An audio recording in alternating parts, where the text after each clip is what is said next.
Qui est décidément le vainqueur des élections présidentielles du 12 octobre 2025 au Cameroun? S'apprête-t-on à une alternance à la tête du pays, comme l'annoncent les partisans de l'ancien ministre Issa Chiroma, qui réclament déjà sa victoire en faisant valoir des éléments de preuve sur les suffrages sortis des urnes? Ou bien la continuité avec le président Paul Biya, 93 ans, aux affaires depuis 43 ans, dont les partisans, eux aussi, annoncent leur victoire écrasante. Bientôt 13 jours déjà et toujours pas de résultats officiels. Toute cette semaine, ils étaient annoncés pour jeudi. Et la veille, un communiqué est venu repousser cette proclamation à lundi 26 octobre. Qu'est-ce qui explique cette lenteur dans la proclamation officielle des résultats de ce scrutin? Autant de faits qui suscitent un peu partout de nombreuses spéculations et débats tant à l'international que sur le plan national, dans un climat de rare tension et de violence dans quelques villes du pays. Bonjour et bienvenue dans Parlons Vrai, la tribune d'Afromédia qui s'est donnée pour mission d'évoquer, de parler, de débattre en toute liberté, sans tabou, de toutes les convulsions de notre planète. Un regard africain sans complaisance, sans concession sur le continent et sur le monde. Plusieurs invités sur ce plateau consacré aujourd'hui au Cameroun, en attendant les résultats des élections présidentielles. D'abord, Marie-Roger Bilois, journaliste de renom, président de MRB Productions et auteur d'un remarquable documentaire que je vous recommande. Le titre « Où va le Cameroun ?» Un documentaire dans lequel elle donne la parole aux principaux acteurs de la vie politique camerounaise. Un exploit dans ce pays où ils ont, comme leur chef, choisi le silence. On en parle dans un instant. Bonjour Marie-Roger Bilois. Bonjour. Et merci d'être là. Second invité de ce plateau de Parlons Vrai, Maître Dior Diagne, avocate au barreau de Dakar, qui a également officié pendant quelques temps à la Cour pénale internationale. Maître Diagne est membre du collectif des avocats du candidat Issa Chiroma, qui a donné une conférence de presse cette semaine à Paris pour réclamer la justice des urnes. Bonjour Maître Diagne. Bonjour. Troisième invité de ce plateau de Parlons Vrai sur Infomédia, M. Alain-Jules Meignet, journaliste chargé de communication du RDPC France Nord, le RDPC étant le parti au pouvoir. Bonjour M. Alain-Jules Meignet. Bonjour M. Alain Foucault. Notre quatrième invité, Maître Djemal Taleb, est également avocat, connu au barreau de Paris et appartient aussi au collectif des avocats qui défendent le candidat Issa Chiroma. Bonjour Maître Djemal Taleb. Alors on espère tous que les résultats qui seront publiés la semaine prochaine seront vraiment ceux sortis des urnes et que cette crise électorale ne fera pas basculer le pays dans le chaos. Nous, on y est très, très attachés et le peuple ne pardonnera pas à celui ou ceux par qui le mal arrivera. Mais avant d'en arriver là, j'ai envie de dire, qu'est-ce qui peut expliquer qu'autant de jours après, on n'ait pas encore les résultats, Monsieur Meignet? On passe de jour en jour, c'était prévu pour jeudi, là c'est pour lundi, on espère que ce sera lundi. Pour vous, pourquoi ça dure autant? Écoutez, déjà sur le plan légal, on a 15 jours maximum. Donc l'article 137 du Code électoral le précise. Par conséquent, il n'y a pas de souci par rapport à ça. Il n'y a même pas de débat à propos de la durée de la proclamation de ces résultats. Donc les commissions ont siégé, les commissions ont comptabilisé les vrais PV, parce qu'il faut bien vous annoncer qu'il y a des faux qui ont circulé dans l'autre camp. Et aujourd'hui, on est en train de démanteler des réseaux mafieux qui sont à l'origine de ces faux PV, qui sont à l'origine, n'est-ce pas, de cette petite falsification qu'il y a eu sur les réseaux sociaux. Alors, pour qu'on parle de falsification, il faut qu'on soit déjà arrivé au résultat, donc vous anticipez déjà sur ce qui va se passer. Non, je n'anticipe pas. En fait, je suis en train de dire, je parle avec des preuves, on a mis aux arrêts certains acteurs proches de ceux qui se réclament victorieux déjà, c'est eux qui prennent de l'avance. Hein. Nous, il n'y a pas qu'un seul camp qui se proclame vainqueur pour l'instant. Je pense que dans votre camp aussi, on se proclame vainqueur depuis un bon moment déjà. Pas officiellement. Oui, mais officieusement. Mais le camp d'en face, c'est autoproclamé. La barrière entre l'officiel et l'officieux. Je ne crois pas. C'est officieux. Les responsables, notamment de mon parti, n'ont jamais. Mais devant cette situation, pourquoi est-ce qu'on ne va pas tout de suite au résultat? Parce qu'on est quand même en 2025. Attendre 15 jours pour avoir des résultats sortis des urnes, ça fait quand même beaucoup. C'est pour ça que je vous dis qu'il n'y a pas de débat. À partir du moment où il y a une loi qui le mentionne, à partir de ce moment-là, je ne vois pas pourquoi on va débattre sur une situation qui n'existe pas. Bien. Pour vous, cette situation n'existe pas, mais quand on regarde dans les rues du Cameroun, on a le sentiment que la situation est là, bien là, puisqu'il y a des gens qui se battent et qui annoncent déjà des chiffres avec des preuves que l'on voit un peu partout. Je ne sais pas si elles sont vraies ou pas, mais il y a également des éléments de preuve qui se baladent. Et je pense que Maître Dior Diagne, vous faites partie de ceux qui estiment que ça fait très long, la proclamation de ces résultats. Bien sûr, parce que je viens du Sénégal, un pays où lorsque l'on vote, à 20h, les résultats sont connus et à 22h, 23h au plus tard, le perdant a félicité le gagnant. Donc, ce n'est pas parce qu'une loi donne 15 jours pour proclamer les résultats que l'organe électoral va prendre ces 15 jours. Effectivement, nous sommes en 2025. Qu'est-ce qui pourrait justifier, qu'on donne des résultats 15 jours après le vote? Qu'est-ce qui pourrait justifier que le Conseil constitutionnel varie dans ses dates? Parce que comme vous l'avez bien vu, il y avait la date du jeudi 23 qui était prévue pour la proclamation des résultats. 23, c'est 11 jours, 11 jours après le vote.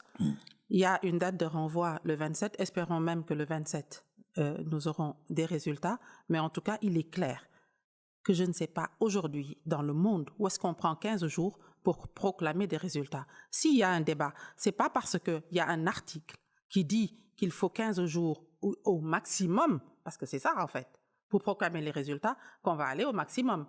Aujourd'hui, à travers le monde, c'est le même jour que tout le monde sait qui est le gagnant et qui est le perdant. Surtout dans le climat qui prévaut en ce moment, peut-être que ça aurait été une bonne chose de proclamer un peu plus tôt, de proclamer dans les délais, parce que ça s'agite, Marie-Roger Biloa, sur place. Oui, alors, ce qui est quand même à retenir dans cette élection, c'est que les gens sont allés voter plus nombreux que, par exemple, en 2018, qu'il y a eu une grosse mobilisation et que du côté des électeurs et des organisations qui prônaient la transparence et qui voulaient se battre et même voir comment garantir la transparence des élections, il y a eu une mobilisation et une organisation.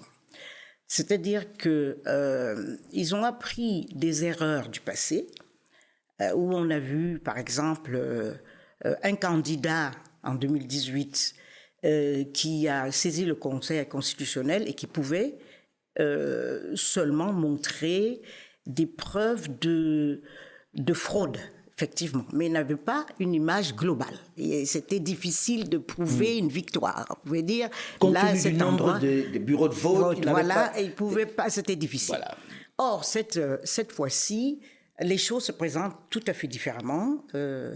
On a vu, ils ont appris, et on a vu une organisation beaucoup plus convaincante et plus implacable que la dernière fois. Et donc, au moment où nous parlons, on dit autoproclamé si on veut, mais il y a des plateformes diverses et variées, dont celle des bâtisseurs de la nation de Maître Ndoki, qui travaille déjà depuis plusieurs années, 2-3 ans en tout cas, pour assurer que le vote des Camerounais reflète un peu leur volonté. Et donc, ça fait partie des différentes choses. Très claire, Marie-Roger Biloa. Vous voulez dire que les différents mouvements se sont arrangés pour avoir des personnes dans tous les bureaux de vote? Ils avaient des personnes, pas dans tous. Ils se sont arrangés pour avoir quelque chose de représentatif et d'indiscutable. C'est-à-dire que si vous avez sur les 58 départements, 18, vous pouvez contrôler ce qui se passe dans 18 et avoir les résultats. Ces 18 représentent déjà 80% de l'électorat inscrit. Et donc, à partir de là, vous êtes en mesure de proclamer, de savoir. C'est-à-dire qu'ils ont choisi les bureaux qui étaient les bureaux clés, en fait. Absolument. Et la partie clé. Et donc, il y a cette partie-là que, bon, on peut regarder, tout ça est assez transparent et assez convaincant, j'allais dire. Mais même si on regarde sur le plan de le terrain, l'ambiance sur le terrain, et que vous êtes sur place et que vous voyez comment les gens votent, etc., vous voyez également l'inquiétude, la panique qui saisit le pouvoir actuellement. Ils sont en train de militariser l'ensemble du pays. Au moment où je parle, ils ont encerclé la briqueterie qui est le quartier, Le principal quartier des originaires populations du Nord, oui. etc. Et d'après ce qu'on peut redouter, le temps qui a été pris entre le 23, première date annoncée, et le 27, sert à mettre en place un système de répression encore plus fort. Alors on se demande, si les gens ont massivement voté pour vous, pourquoi avez-vous peur? Vous avez peur de la population qui a voté pour vous. Déjà, ça, c'est une aberration, c'est un signe. Donc, au-delà de ça, je pense que notre pays a besoin de regarder les réalités en face, de comprendre que le pouvoir actuel a été congédié, on l'a vu très nettement, au bout de 43 ans, que les Camerounais ont eu beaucoup de patience avec ce régime. Pour vous, c'est un ras-le-bol qui s'exprime alors? Complètement, on lui a donné des chances plusieurs fois. Et le dernier mandat de 2018 à maintenant a été l'un des pires. C'est là qu'on a eu les plus grands scandales. Avant qu'on en arrive au bilan, et donc ça a excédé les gens. Avant qu'on en arrive au bilan, j'ai envie de comprendre ce qui se passe ces derniers jours, puisque vous dites qu'on est en train de militariser, on a repoussé la proclamation des résultats, ça interroge, c'est vrai, parce qu'on se dit, si vous avez largement gagné, pourquoi vous attendez de proclamer les résultats?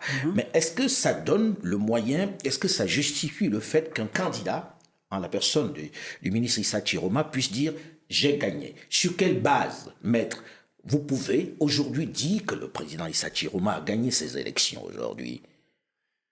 Je vais vous répondre, mais permettez-moi de revenir une seconde sur un fait très important qui vient d'être évoqué. C'est cette fameuse loi qui donne le droit à 15 jours. Une loi absurde est abrogée. Cette loi est absurde.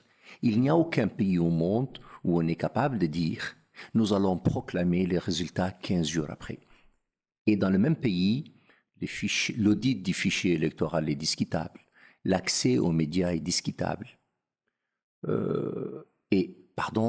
Les moyens mis à disposition le sont tout autant. Ce sont là les éléments. Sauf que pour l'instant, c'est ça la loi. Bien entendu, mais enfin, une loi est souvent faite par ceux qui sont en majorité, souvent parce qu'elle les arrange. Et donc, nous sommes dans une loi d'intérêt, une loi qui favorise ceux qui sont au pouvoir. Mais enfin, revenons à la question. Revenons maintenant. Et puis, dernier point, 43 ans, même la Corée du Nord n'est pas arrivée à ça.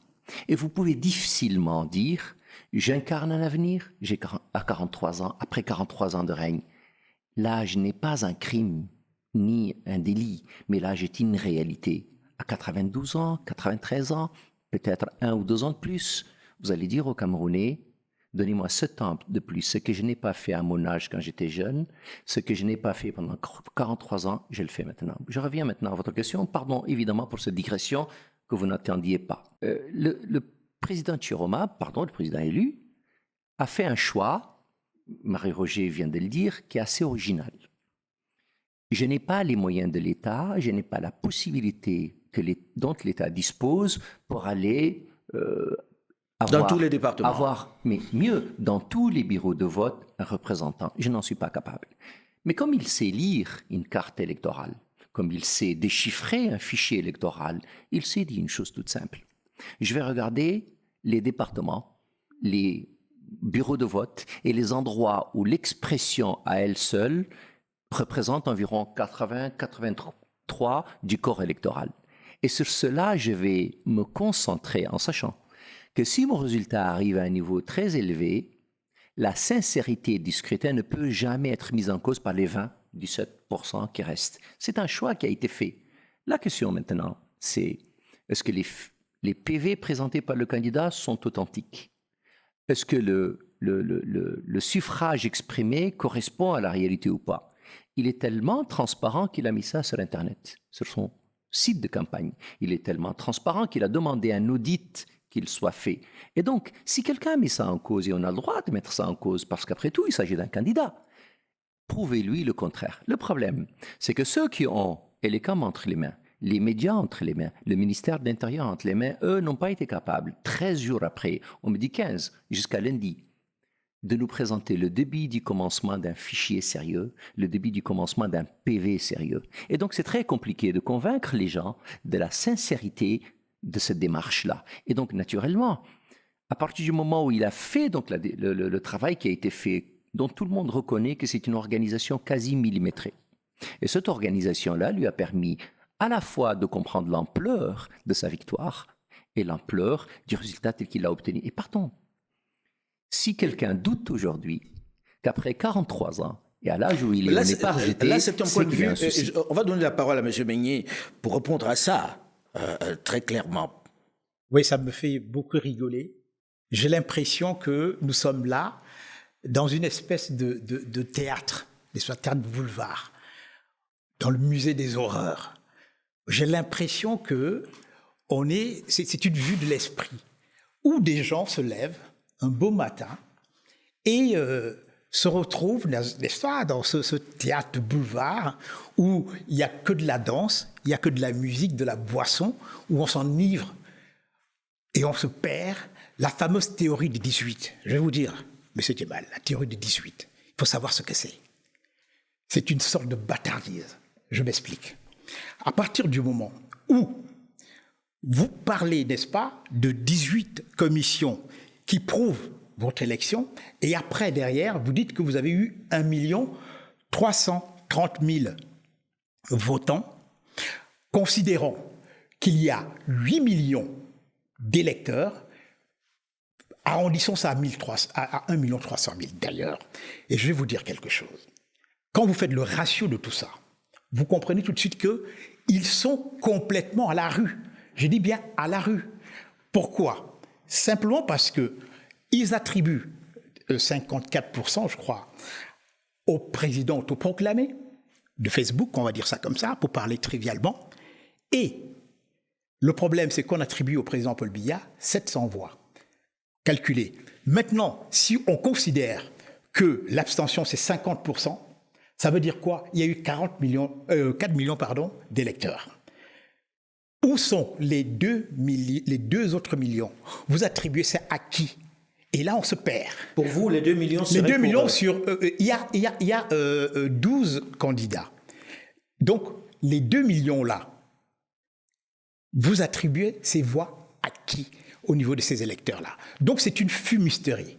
C'est de l'arnaque. C'est-à-dire que... il est en train... Monsieur Meignet, il est en train de... on va faire ça calme. On va faire ça calme en restant toujours très courtois. Oui. J'exige toujours ça sur mon plateau. Vous comprendrez que c'est pas aujourd'hui. Tout à fait. On va éviter les noms d'oiseaux et les invectives. La question est, là, il parle d'1 million, je ne sais pas, je viens d'écouter le chiffre, hein, je ne suis pas très au courant, et vous estimez que ça ne représente pas grand-chose par rapport au reste et que ce n'est pas crédible. Est-ce que ça n'aurait pas été plus simple de dire, bon, voilà les nôtres, on gagne du temps. Et ça évite cette montée de fièvre auquel on assiste aujourd'hui. Justement, à partir du moment où des gens font des appels, n'est-ce pas, au désordre, il faut le dire. Et puis, petite parenthèse, les forces du désordre rencontreront les forces de l'ordre. Il faut le savoir. Et à partir du moment où des gens se permettent, en violant la loi, se permettent, parce qu'il faut le savoir, je vais vous envoyer un document et vous verrez qu'il y a une falsification depuis le 5 octobre où le camp d'en face avait déjà des PV signés. On a arrêté un certain monsieur Kenyé qui a des PV qui étaient déjà signés, qui a plus de 3000 cartes d'électeurs, plus de 500. Mais dans le même temps, on a envie de vous répondre qu'on en a trouvé dans l'autre camp aussi. Non, mais attendez. Et qu'on a vu des gens qui partageaient... Faut le prouver. Faut le prouver. Non, justement, le drame... Prouvé, non, le drame, justement, dans cette affaire-là. Le drame, je vais vous dire, dans cette affaire-là, c'est quoi? Le drame, c'est que tout le monde sait et tout le monde a vu que quand on crée des PV le 5 octobre, on les modifie le 12 octobre, on est en pleine falsification. C'est ça que je suis en train de dire. Et il y a des preuves, hein. Il y a des preuves.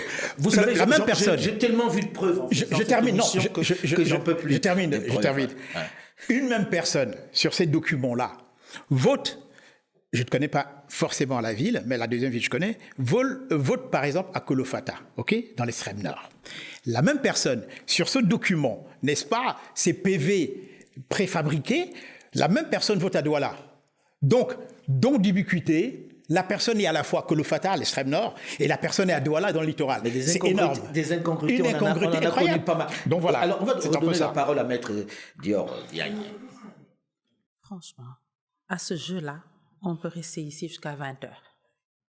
Il y a des choses, elles doivent être d'une rectitude. On est là entre professionnels, chacun dans son domaine. Des PV sont authentiques, authentifiés, produits. À ce jour, on n'a pas vu, comme le disait Maître Taleb, une seule contestation des PV produits par M. Chiroma. Et le président Chiroma, aujourd'hui, il est debout, droit dans ses bottes, il présente des PV, il n'y a pas une seule contestation. Les organes électoraux sont entre les mains du pouvoir. Et les CAM, c'est le pouvoir. Le Conseil constitutionnel, c'est le pouvoir. Ce dont on veut accuser aujourd'hui M. Chiroma, il n'en a pas les moyens parce qu'il n'a pas les moyens d'État. C'est la raison pour laquelle il a anticipé. Mieux encore, pour la présence des bureaux de vote, avec d'autres partis politiques, ils ont mutualisé. Dans les grands centres, il n'y avait pas que le parti de M. Chiroma. Il y avait également le MRC. Et ils se sont répartis les tâches. Ils ont pris les PV sortis des urnes. Et ce sont ces PV qui vont à Elecam et après qui atterrissent au niveau du Conseil constitutionnel. Et c'est eux qui prennent 15 jours pour sortir des résultats qu'ils ont obtenus dès le premier jour. Pour faire quoi? Moi, je dis que Elecam et le Conseil constitutionnel, excusez-moi, au Cameroun, c'est un laboratoire de fabrique, un laboratoire de falsification. Mais vous entendez en même temps, M. Meigné qui vous dit qu'il y avait des faux PV, qu'il y a des faux documents qui se baladent de la part aussi. Je vous assure, je suis de très près. On est des professionnels, on n'est pas des plaisantins. Moi, je n'ai pas vu de bulletins falsifiés entre les mains du parti de M. Chiroma. On l'aurait dénoncé aussi, pourquoi pas?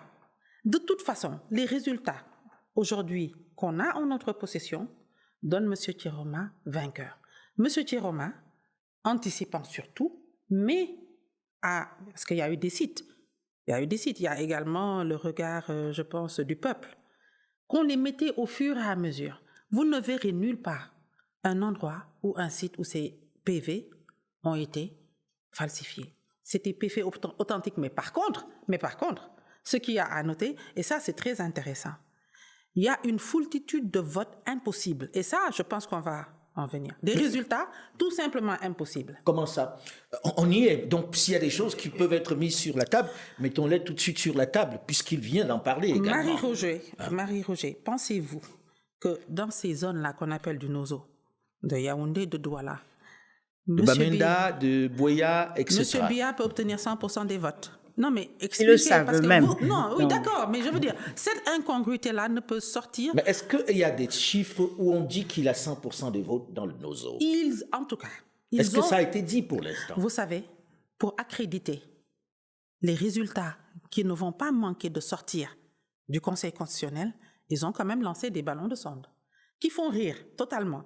Mais puisque j'ai ma chère Marie-Roger qui est là, c'est pas à moi de poser des questions, mais je la sollicite pour qu'elle explique, est-ce que c'est possible que dans ces zones-là, ces PV qui sont en train d'être distillés, et vous allez le voir, monsieur Foucault. Il faudrait peut-être qu'on explique pour ceux qui ne sont pas camerounais, pour qu'ils comprennent. C'est-à-dire que les régions dites du Nozo, qui sont nord-ouest et sud-ouest, sont les régions anglophones du Cameroun, où il y a une rébellion ouverte depuis un moment, et où en réalité, on aurait du mal plutôt à voter dans le coin. Tout à fait.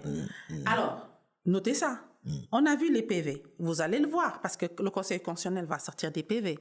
Et je vous ai dit qu'ils ont annoncé 100% dans ces zones-là pour M.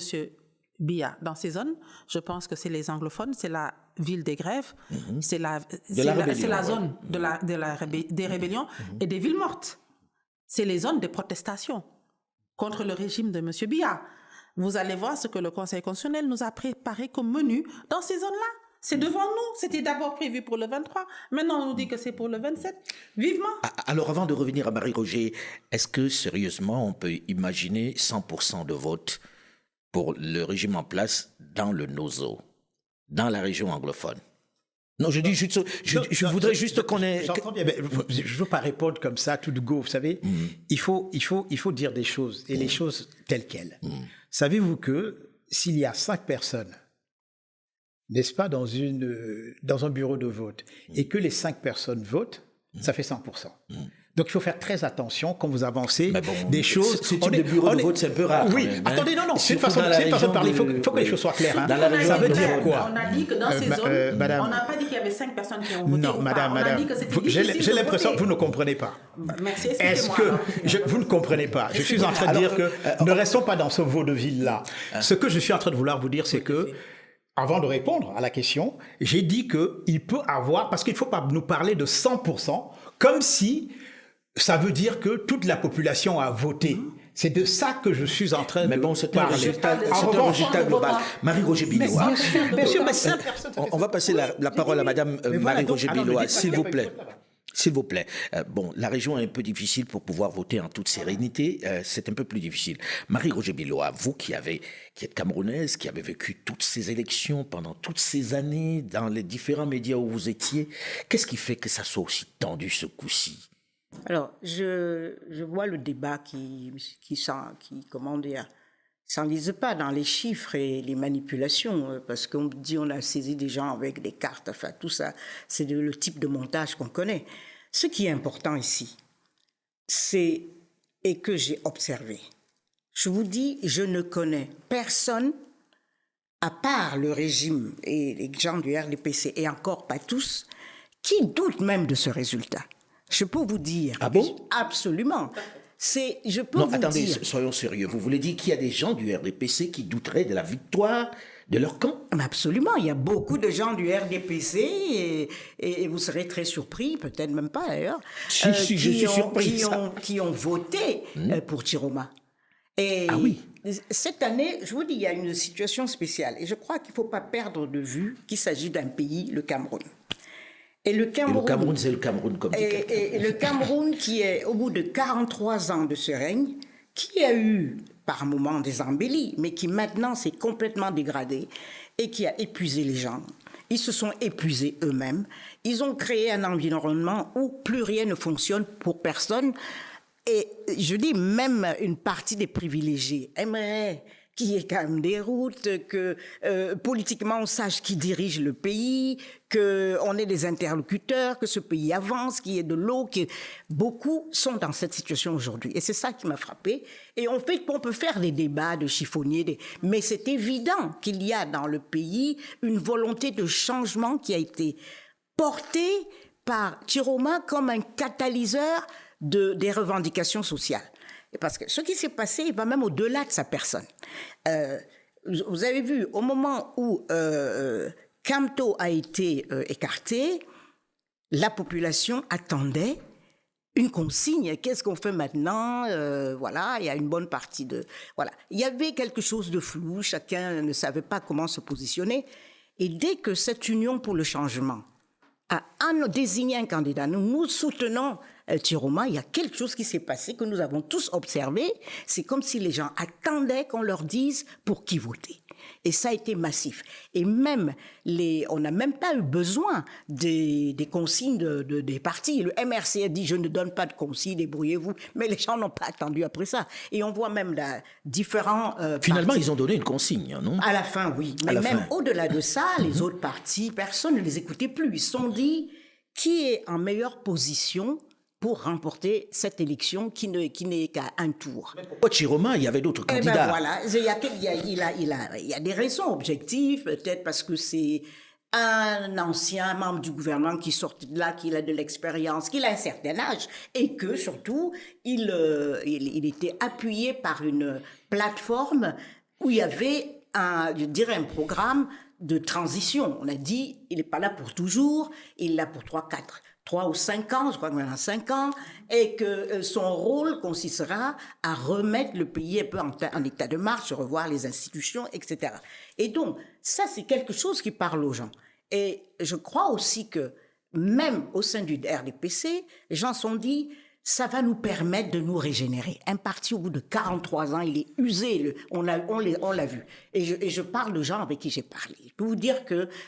Surtout que vous en avez rencontré beaucoup en faisant votre documentaire. J'ai beaucoup de bonnes relations au sein de l'appareil au pouvoir, des relations qui remontent déjà à longtemps. J'ai même des camarades d'enfance, que vous voulez. Enfin, donc, je sais que même là, il y a une espèce de saturation, d'épuisement d'un système et que on peut. Mais il y a une continuer à curiosité, faire. il y a une curiosité, Mais les Marie-Roger. gens, à part ceux qui se cramponnent vraiment de manière à courte vue à des avantages, ceux qui veulent redonner un élan au Cameroun et qui se disent que un nouvel élan est bon pour tout le monde et pas seulement pour l'opposition ou que sais-je, c'est bon pour toute la nation. Eh ben, tous ceux-là sont très lucides. Et qui se Marie-Roger, disent, j'ai envie de comprendre. C'est peut-être ça J'ai envie de que c'est comprendre. la voie qu'il faut suivre. Vous dites, on a à la tête de l'État quelqu'un qui a 93 ans aujourd'hui. 92, 93, on ne sait pas trop, mais ça n'a pas tellement d'importance,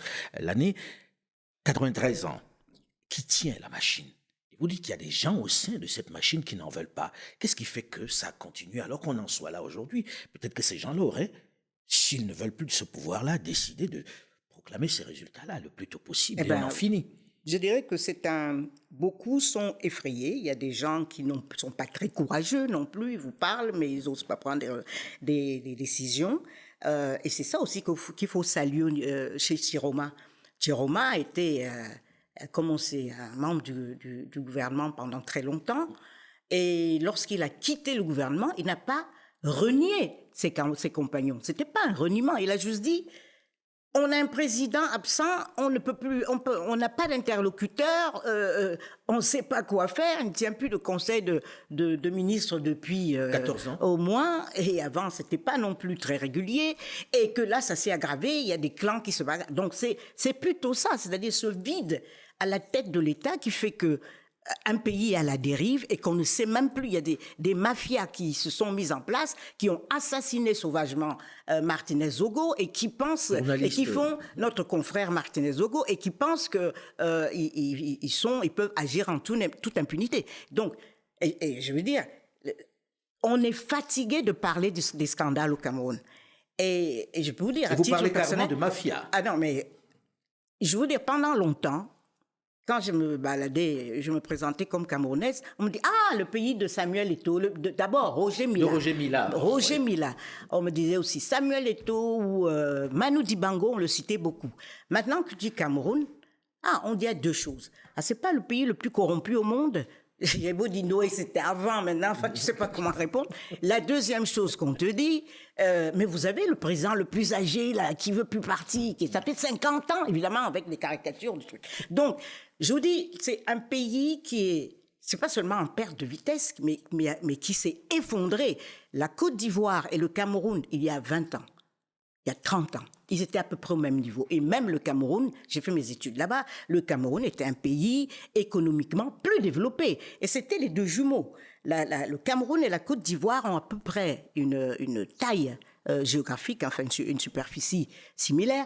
La démographie, 30 millions. Et le Cameroun avait du pétrole que n'avait pas la Côte d'Ivoire. Maintenant, c'est fait. Et pendant longtemps, on a vu le Cameroun qu'on présente comme la locomotive d'Afrique centrale qu'elle est réellement.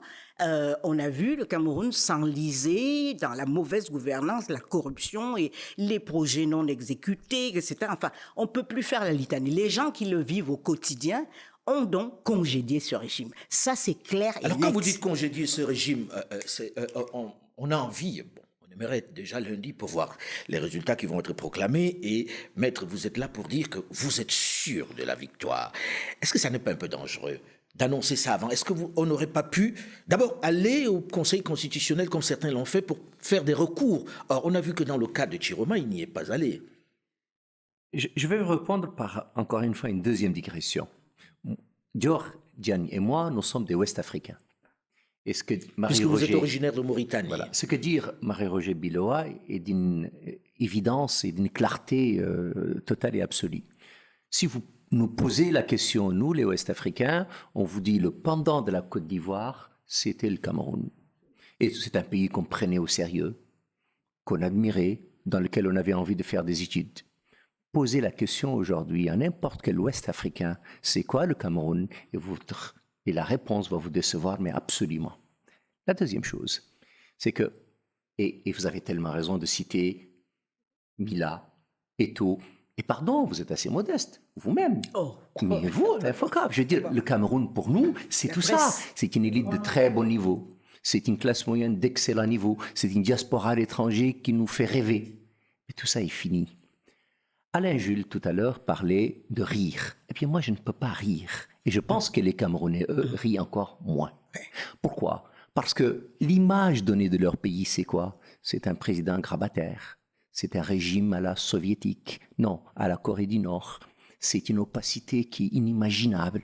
Mais tout cela, pardon, on a envie, nous, comme Africains, que ça se termine. Mais imaginez les Camerounais dans leur globalité. Et puis, il ne faut pas se moquer de l'intelligence des Camerounais. Si nous le comprenons loin, eux le comprennent très bien. Non, le vivent très bien. Ils vivent dans un pays dans lequel il n'y a pas de route, il n'y a pas d'eau, il n'y a pas d'électricité. C'est ça le vrai Il n'y a sujet. pas d'horizon, il n'y a pas d'avenir. Et pardon, tout le monde vous dira, c'est un pays riche. C'est effectivement un pays riche avec une population pauvre. Il y a un problème. Mais la question n'est pas celle-là. La question, c'est comment sortir de tout cela. Parce que c'est au fond ça qui nous intéresse.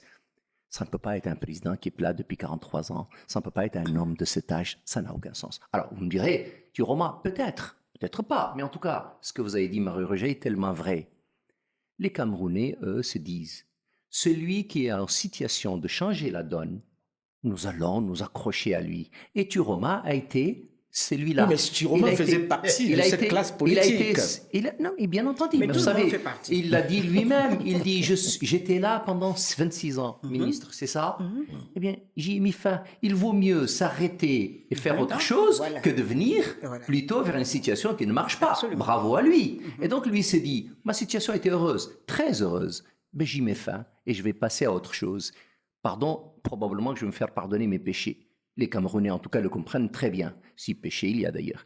Mais enfin, Thioroma dit, moi, je vous offre une alternative nouvelle, une transition, non pas de 7 ans, mais de 5 ans. Et puis, je vais changer le système institutionnel, le système démocratique. Et puis, pardon, la machine économique, je vais la faire démarrer.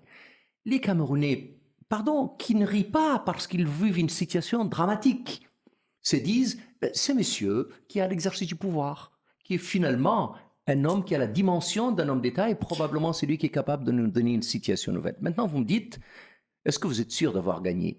Posez la question au lac Léman. Posez la question à Dakar. Posez la question où vous voulez. Est-ce qu'il y a un Camerounais bien constitué qui est heureux de la situation? Rien que cela Oui, mais déjà, pendant la ça nous campagne, donne une pendant la réponse. campagne, maître, on a vu des gens qui défilaient avec les pagnes du président de la République, Mais- le RDPC, ils étaient nombreux dans la Tout rue. à fait, je ne ferai pas injure. Je ne ferai pas injure à Ah oui. votre intelligence pour savoir comment ça se passe souvent dans nos pays. Mais Mais enfin, voilà, ouais. admettons autre chose. Le président élu, donc, Thioroma, dit, moi, après tout, je suis capable de vous donner un débit de commencement de preuve. Pour nous, c'est complètement des preuves, mais un débit de commencement de preuve qui nous donne une indication, c'est l'ampleur de ma victoire. Si vous n'y croyez pas, ben venez voir. Le problème, c'est qu'en face, c'est le vide sidéral. Ah ben, on C'est n'a le pas le vide silence sidéral absolu. puisqu'on a M. Meignet qui est là, qui va peut-être nous expliquer ça. Alors, que ce soit Mme Bilois ou M. Jamel qui parlait, n'est-ce pas, d'un président grabataire, rien ne marche. Bref, en gros, le Cameroun est un enfer. Bon, Je est-ce que suis c'est le étonné. paradis pour l'instant, en tout cas? Non. Est-ce qu'on a l'électricité Où ou pas? existe le paradis? Je ne sais pas. Alors, Est-ce qu'on a nulle part. l'électricité? Attendez. Non. Mais bien sûr Est-ce qu'il y a qu'on a l'esprit. de... Ah bon? Bien sûr. Vous croyez La que... dernière fois où vous étiez au Cameroun, c'était quand? Il y a 3 mois. Et vous aviez l'électricité en Bien, permanence? bien évidemment. Alors, je vais vous dire quelque chose. pas été dans Il y a le même des endroit, gens, hein. Il devait avoir quand un ils groupe parlent de l'eau... électrogène. Non, Il le devait drame... avoir un groupe électrogène. Non, C'est ça. le drame, c'est que des gens ne maîtrisent absolument rien. Et je le dis pourquoi. Et je vais le dire avec autorité. Vous avez parlé de l'eau, Madame Biloa. Vous savez pourquoi? Vous savez ce qu'était le Cameroun avant? Parce que les gens disent qu'il y avait des bornes fontaines et que par rapport à ces bornes fontaines, l'eau était gratuite et tout. Mais ce que vous ne savez pas, Madame Biloa, il faut vous le dire. Vous dites que vous connaissez le Cameroun, vous ne le connaissez pas. Je veux vous le dire. Ce n'est pas parce qu'on fréquente certains milieux et qu'aujourd'hui, ces milieux vous sont fermés, madame, que vous allez commencer à cracher sur ce que vous avez profité grandement. j'ai Je profité vais vous dire, Non, là, ça, je n'accepte pas ça. non, mais je ne vous ai pas interrompu. Je ne vous ai pas interrompu. Mais en même temps, ce ça que je vais devient pas dire personnel. Ah oui, Non, non, D'accord, non, non, je veux en dire, même temps, ça peut pas devenir mais personnel, Le problème, c'est que Smaïn. son combat est personnel. Non, je crois Je pas. veux, je veux le dire, Ah oui. et j'apporte des preuves. Hein. Alors. Je ne parle pas en l'air. Alors, je vais vous dire quelque chose. Quand il y avait les bornes fontaines au Cameroun, c'est simplement parce que, au niveau de l'habitat, il n'y avait pas encore de canalisation. Il faut que les Camerounais le sachent. Et je veux vous dire, ces gens qui combattent le président, je m'inscris en faux face à ce genre d'allégation. Il a parlé d'un président grabataire. Vous vous rendez compte de ce que vous dites? Vous avez vu un grabataire à Marois? Je crois qu'il faut être sérieux et pas jeter l'anathème sur des choses qui ne sont pas vraies. Aujourd'hui au Cameroun, j'ai l'impression qu'en matière de géopolitique, mes contradicteurs ne maîtrisent absolument rien. Je regrette de le dire, mais j'apporte des preuves. Mais le vrai combat j'ai contre envie le président Biya aujourd'hui. j'ai envie, Monsieur Meignet, que nous restions dans quelque chose de construit avec des éléments. C'est ce qu'on essayait de faire ensemble et c'est pour ça qu'on a fait ce plateau pour qu'on parle de façon très très constructive. On est d'accord. Monsieur Meignet, quand vous voyagez à travers le monde, même seulement dans les pays voisins, en matière d'eau ou d'électricité, on ne peut pas dire qu'on soit les mieux lotis. On en est loin. Et ça ne vient pas juste que des bornes fontaines. Et on ne va pas revenir là-dessus. Et les canalisations. Je pense que on voyage tous et vous vivez. En voyageant, vous étiez à Abidjan il n'y a pas longtemps et vous vous rendez compte qu'on n'a pas le même type de problème. Non, mais attends. Donc, lorsqu'on parle de ça, peut-être qu'il faudrait quand même qu'on ait un peu un regard plus ouvert et qu'on dise, on est là pour parler d'élections, les chiffres, etc. On a dit, on n'en sort pas parce que ça n'est pas possible. Mais en même temps, on vous parle d'un bilan. Le bilan, on ne peut pas dire qu'il soit particulièrement élogieux. Peut-être qu'il faut changer un peu de braquet. J'allais justement embrayer dessus. Monsieur Foucault. J'ai l'impression que... Allez-y, vous allez finir là-dessus. Alors, le Cameroun, que vous voyez aujourd'hui, on combat le président Paul Biya, ce sont les France-Africains qui combattent le combat. Et j'ai l'impression que sur ce plateau, je suis avec des France-Africains. Qu'est-ce qu'un France-Africain? Ce sont des gens qui ont un calendrier... Non, je vais y arriver. Ce sont des gens qui viennent combattre le président Paul Biya simplement parce que il a libéré le Cameroun. Je m'explique. On n'a pas renouvelé les accords coloniaux. Tout le monde le sait. On est aujourd'hui en train de faire le Fonds monétaire africain. Ce que portait le président Kadhafi, que la France et les autres sont allés assassiner. Tout le monde le sait. Et aujourd'hui, moi, je vous dis, il y a 14 ans, j'étais sur le même plateau avec monsieur le maître, et je lui ai dit ceci, ce qui se passe en Libye, il faut faire très attention. Donc, il se comportait justement comme un France-Africain.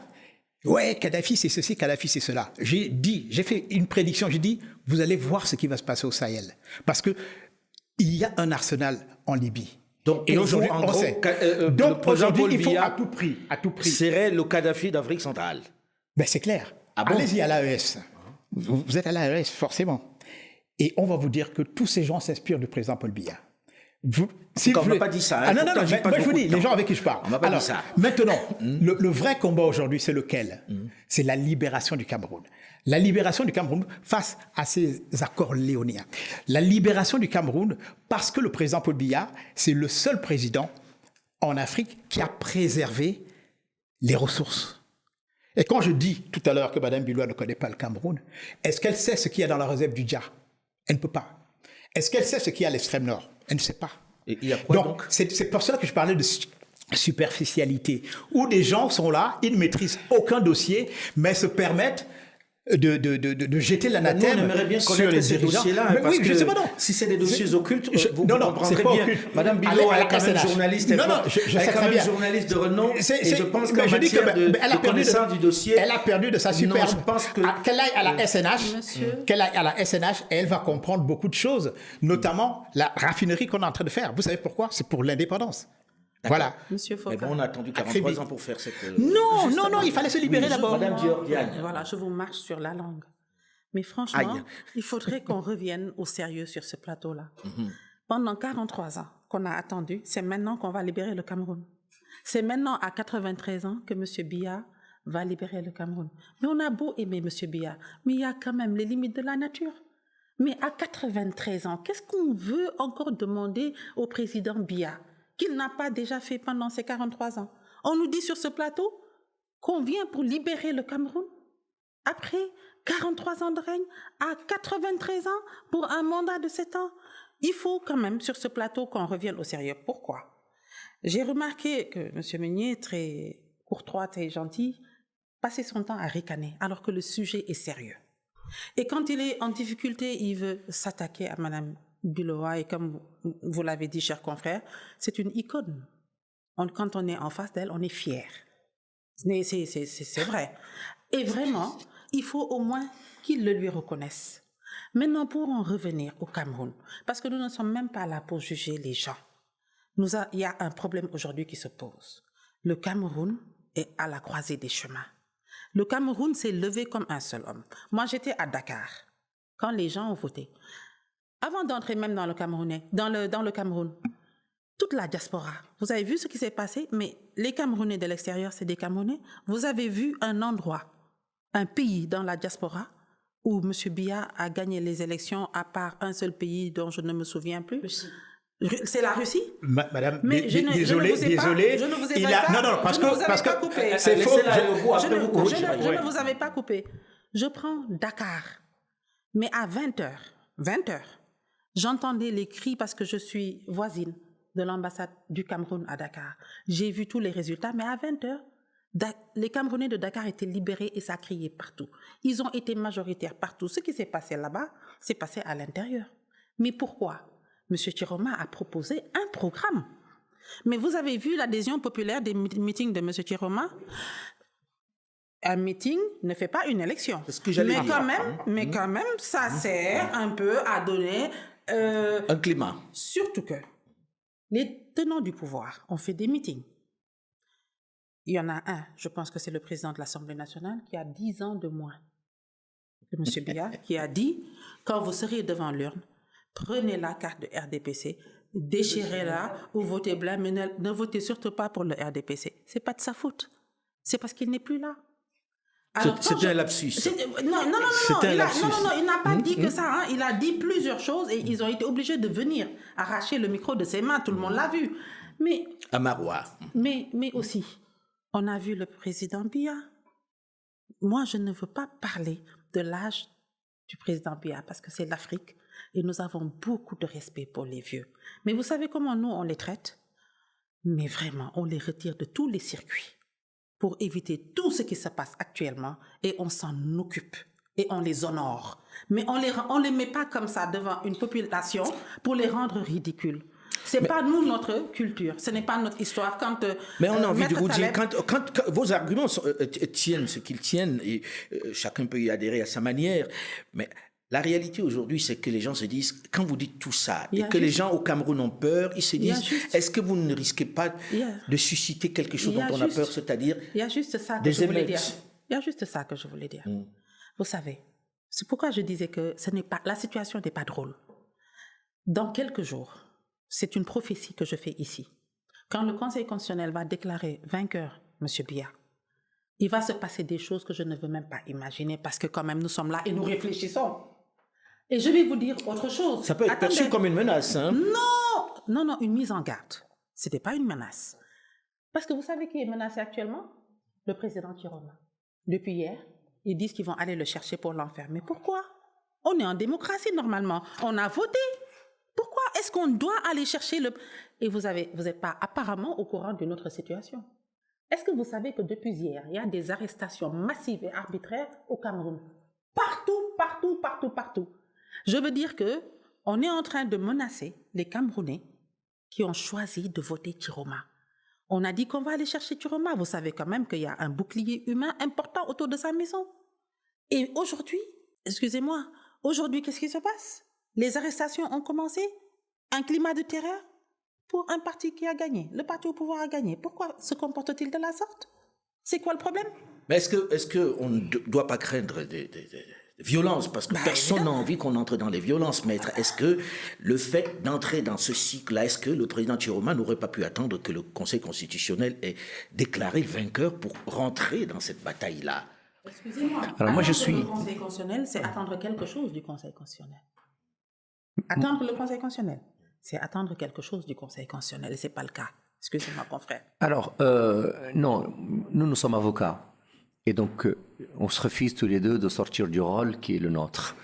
Mais je vais répondre à votre question, mais Alain Jules, que j'ai connu un peu, je l'ai connu beaucoup plus élégant.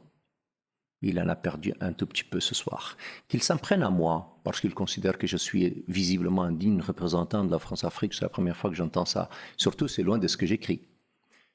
C'est pas grave. Mais s'en prendre à Marie-Roger Biloa, ça m'embête. Ça m'embête parce que vous le vouliez ou pas, le Cameroun ne nous est pas un pays étranger du tout. Ça n'est pas du tout pour nous un pays étranger. C'est un pays que nous aimons et c'est un pays qui nous concerne.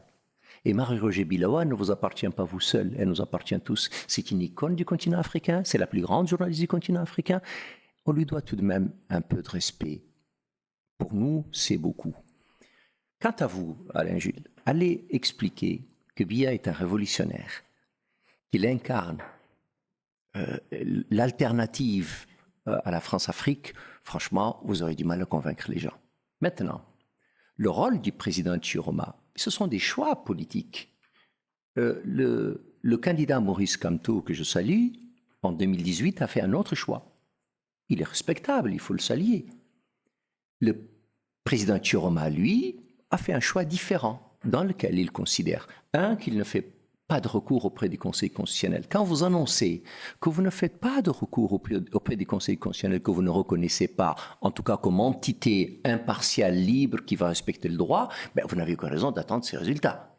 Puisque vous êtes dans un combat... ça reste le Conseil constitutionnel. Mais bien entendu. Mais vous savez, c'est un peu comme le fameux article qui vous donne 15 jours. Tout ça est préparé à l'avance. Les Camerounais n'y croient pas, les Africains n'y croient pas. Mais pardon, président Chiroma non plus n'y croit pas, mais qui n'a rien fait de grave. Il dit, moi, j'ai ma propre logistique. Ma logistique me permet d'avoir ça comme résultat. Vous pouvez la mettre en cause, vous pouvez même ricaner, vous en avez le droit. Mais jusqu'ici, personne ne m'a donné autre chose. Et donc, du point de vue des recours tels qu'ils me sont offerts, figurez-vous, c'est respecter le droit que d'y renoncer. Ça n'est pas une violation du droit. Vous savez, une règle, vous la faites ou vous ne la faites pas. À chaque fois, vous la respectez, que vous la fassiez ou pas. Est-ce que le fait de dire « je suis vainqueur » n'est pas une façon d'appeler les gens? Non, c'est une façon d'expliquer définitivement que nous sommes dans un pays qui est en fin de cycle, que nous sommes dans une élection qui ne ressemble pas aux autres, et que de cette façon-là, nous avons été capables, nous, en tout cas dans le cas de Chiroma, d'expliquer la situation, de l'analyser et surtout d'en apporter la preuve. Prouvez-nous que ce que nous racontons n'est pas vrai. Jusqu'ici, encore une fois, il n'y a pas de début de commencement de quoi que ce soit. Si lundi on annonçait qu'il n'est pas vainqueur, qu'est-ce qui va se passer? Ça, c'est une question que j'aimerais qu'on transmette au peuple camerounais. C'est son vote. Et pour la première fois, j'ai suivi les élections passées au Cameroun. Pour la première fois, je vois un peuple camerounais debout. Faisons attention. Encore une fois, pas de menaces, des mises en garde. Le peuple camerounais que je vois, que j'observe actuellement, n'a pas l'intention de se faire voler son vote. Alors, je m'adresse aussi au Conseil constitutionnel. Peut-être serons-nous tous surpris le lundi 27. Le président Chiroma n'y a pas cru, j'y crois pas. Les résultats, encore une fois, issus des procès-verbaux, des bureaux de vote, montrent largement que M. Chiroma a été élu par les Camerounais. Mais dites-moi, vous pensez vraiment que M. Chiroma peut se mettre aujourd'hui devant les Camerounais et dire que j'ai gagné alors que je n'ai pas gagné et mais si lundi, on annonce autre chose, Marie-Roger, vous êtes camerounaise. Alors, moi, je verrais un scénario idéal.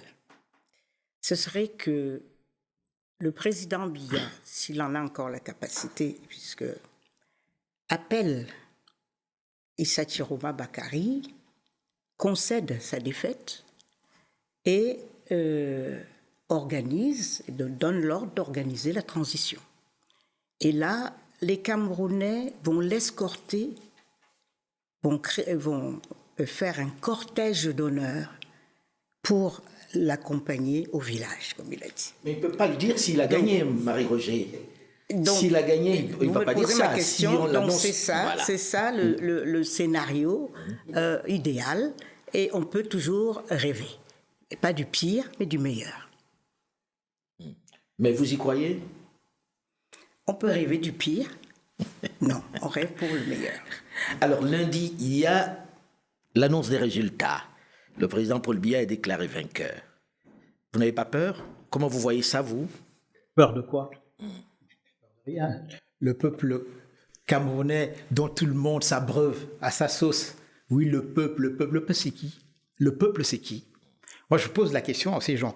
Alors, je voulais intervenir tout à l'heure quand Maître Ndiaye... sur ce Ndiaye... truc parce qu'on n'a plus beaucoup de temps. Oui, quand Maître Ndiaye lundi, parlait... on a annoncé les résultats. Oui, je veux dire. Maître Ndiaye parlait du président Paul Biya qui n'a gagné qu'en Russie. C'est faux, complètement faux. Il faut qu'elle se renseigne. Avant de parler du Cameroun, renseignez-vous, madame. Renseignez-vous, par exemple, ce qui s'est passé en Suisse. Je m'arrête juste là, pour ne pas perdre Donc de vous temps. avez des résultats Alors, de Suisse? bien Ça veut dire évidemment. qu'il y a des PV qui se baladent alors? Non. Vous savez que quand ça sort... Moi, j'étais par exemple à Versailles, où il y avait un bureau de vote. Je peux vous dire ce qui est sorti de là. Oui, mais c'est toute cette compilation de tout ça qu'on aurait pu donner à c'est tout une le façon. monde. Mais il faut attendre. Il est vrai que la diaspora, Là, contrairement vous à ce êtes que en les train gens... de dire, nous on savait pour la Suisse. Non, je dis bien, la diaspora ne représente absolument rien. Vous savez, en matière de... Ah bon? Oui, Qui a gagné la diaspora? Non, mais attendez. Je suis en train de dire que la diaspora ne représente rien par rapport On risque de au corps repartir dans la électoral. guerre des Bon, chiffres. c'est ça que j'ai pas envie. Justement, c'est pour ça que je coupe le court. Je pose une question parce que nous sommes à quelques jours de la proclamation. Il dit qu'il n'y a pas que la Russie, il y a aussi la Suisse. C'est ça sa réponse. Non, c'est une façon de vous dire que D'accord. de Comme c'est rien. rectifier ce que vous croyez être la vérité. D'accord. Donc c'est très important. Je peux ou vous voulez finir? Vas-y, Je vous en prie. vas-y, et puis je... Ce que Marie-Roger Biloa a dit me paraît absolument frappé du bon sens. Il n'est pas interdit que l'ECAM, le Conseil constitutionnel, et puis surtout un sursaut de lucidité du président Biya, qui pense que l'intérêt de son pays passe avant tout cela, décide finalement de transmettre le pouvoir au président élu dans les conditions les meilleures. Ça, c'est un scénario que nous souhaitons.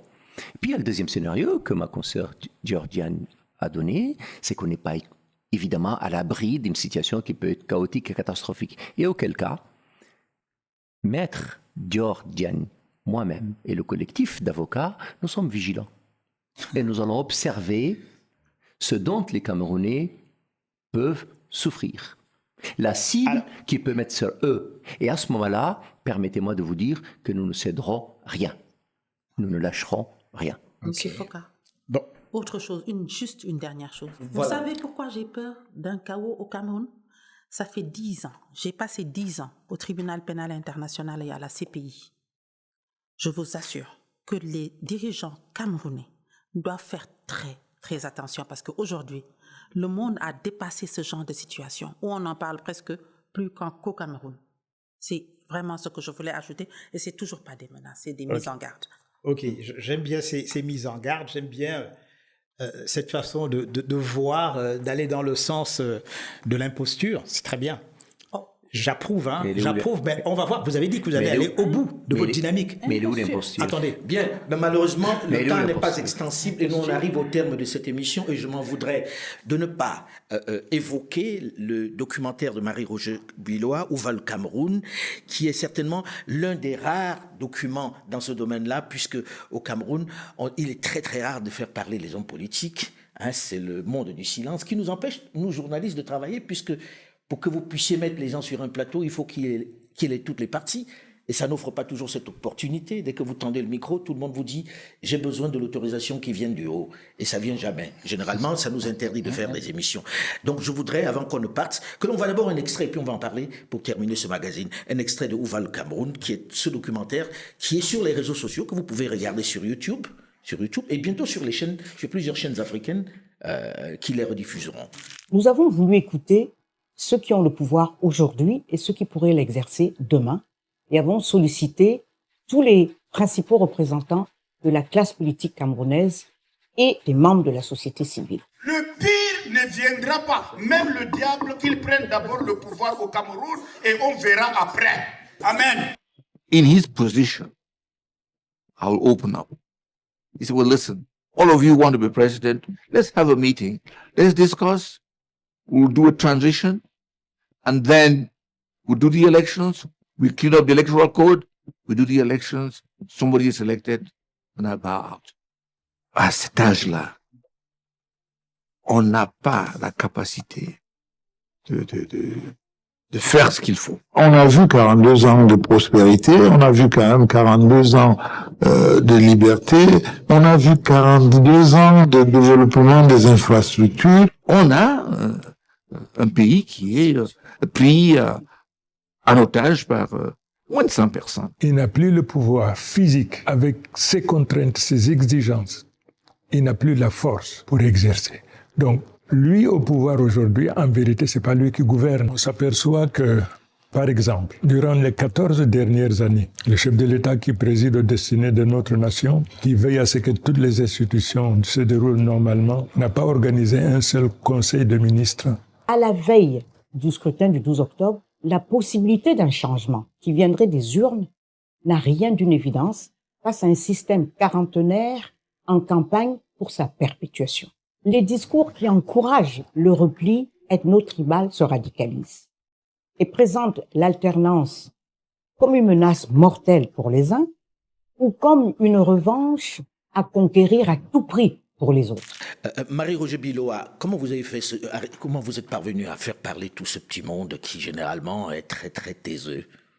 Eh ben, je leur ai juste demandé, je leur ai dit, c'était pendant l'année, au début de l'année électorale, où on ne voyait pas très clair, on ne savait pas si le président allait se représenter, quels seraient les candidats, quel était le scénario en place. Et l'idée était d'interroger les hommes politiques. Voilà, qu'est-ce que vous nous préparez cette année? Qu'est-ce que vous avez prévu? Et on a donc le représentant du RDPC, qui est le ministre Grégoire Ouona. On a donc choisi de faire parler les responsables politiques de l'heure. Voilà. Et, je dois dire que Maurice Kamto a refusé. C'est pour ça qu'il n'est pas dans le documentaire. Mais on a quand même eu un échantillon très représentatif, avec aussi des figures de la société civile. Voilà, tout à fait. Et voilà, et donc l'image qui s'est dégagée de ces interviews a été quand même, évidemment, on ne sera pas très surpris, le besoin de changement d'un côté, et puis la défense un peu du statu quo de l'autre. Ben, en tout cas, je recommande fortement ce documentaire qui est sur YouTube aujourd'hui et qui sera sur plusieurs chaînes dans plusieurs pays africains, puisqu'il y a 7 pays africains qui rediffuseront ce documentaire. Où va le Cameroun de Marie-Roger Biloa. Merci à vous d'être venu. Merci d'être venu en débattre. Je sais qu'on aurait pu en parler jusqu'à demain matin puisque les esprits sont assez tendus en ce moment à la veille de ces résultats qui divisent. On espère tous que les résultats qui seront publiés la semaine prochaine seront vraiment ceux sortis des urnes et que cette crise électorale ne fera pas basculer le pays dans le chaos. Nous y sommes très attachés et le peuple ne pardonnera pas à celui ou ceux par qui le mal arrivera. En 2025, les résultats des élections, grâce aux nouvelles technologies, ne peuvent attendre aussi longtemps pour être rendus publics. Mais on espère qu'on va respecter les règles. Merci à vous d'être venus dans ce studio d'Afromédia à Paris. En attendant les résultats, je vous recommande chaudement le documentaire Où va le Cameroun de Marie-Roger Biloa, qui apporte un peu de lumière sur ce pays où les autorités et les partis d'opposition aussi ont choisi la carte du silence qui empêche généralement l'organisation de débats équilibrés à l'international. J'avoue que j'ai beaucoup de mal à en parler, et cela aussi pour beaucoup d'autres raisons. Il suffit de dire une phrase pour que, d'un côté comme de l'autre, on sorte l'artillerie lourde avec toute la rhétorique sectaire, tribale et communautaire. Je vous épargne les réflexions sur le côté jugé parti. Aux amis des autres pays africains, qui à chaque fois me rappellent que je dois d'abord parler de mon pays et que je dois laisser les leurs, je vous en supplie. Puisque visiblement je ne parviens pas à convenablement parler du mien, faites comme moi. Pendant que je parle du vôtre, je vous en supplie, parlez du mien autant que vous le pouvez. Ne laissez rien passer. Faites mieux que moi. C'est en cela que vous me serez d'une grande aide. Et ainsi, on sera complémentaires. Soyez cohérents et efficaces. Tapez sur ce qui ne va pas. Il y a de la matière, croyez-moi. Vous aurez plutôt l'embarras du choix dans ce pays gérontocrate. C'est ainsi que le panafricanisme dont vous parlez, dont vous vous réclamez, aura un sens. Un regard croisé et complémentaire. Pendant que je parle du vôtre, vous parlez du mien. Souvenez-vous, le panafricanisme ne saurait s'encombrer de la division entre nous. La notion de parler de ton pays ne rentre pas trop dans cette case-là. Elle est presque incompatible avec cet engagement. C'est ensemble que nous sommes forts. Si je suis confortable chez vous, soyez-le chez moi. Ce n'est pas en me stigmatisant que l'on va faire avancer la cause. Merci pour votre indulgence. Et surtout, pensez à vous abonner à toutes nos plateformes, mais surtout à télécharger l'application Infomédia qui vous propose le narratif africain sans aucune censure, sans complaisance, mais surtout sans condescendance.